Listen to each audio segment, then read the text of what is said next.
am Gillian Galford. I'm a research assistant professor in the GUN, and I'm actually presenting a project there's no reason I am up here presenting it and not any of our co-authors. So I just want to point out Taylor Ricketts really brought this group together. Carrie Bryant, who's sitting in the back over there, was instrumental, and we also worked with the spatial analysis lab in Charlotte. So please ask any of us questions if you want to discuss this later. So I picked this topic to talk about because I think it shows you the way GUN really brings people together from different disciplines.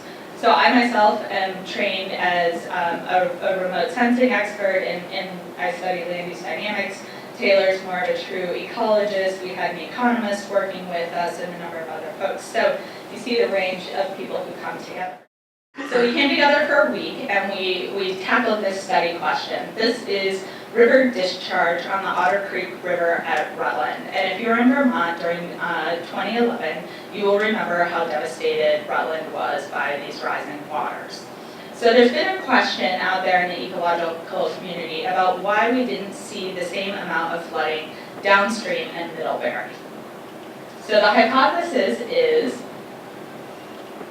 this is the Otter Creek we're now zooming over, that the wetlands along the Otter Creek, which runs about 30 miles between Rutland and Middlebury, served as a buffer for Middlebury. That is, that they absorbed and diverted a lot of the water that otherwise would have hit Middlebury in a very flashy flood event. So if you imagine the Otter Creek being channelized instead of being open and connected with these wetlands, you might have actually shoved a huge pulse of water down the Otter Creek and directly into Middlebury.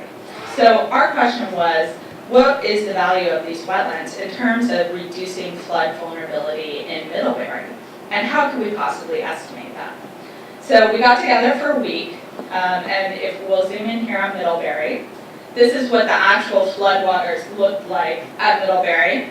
These are the actual floodwaters in Middlebury. So you don't see the peakiness, you see this long-term pulse that's slowly filtering out from the wetlands.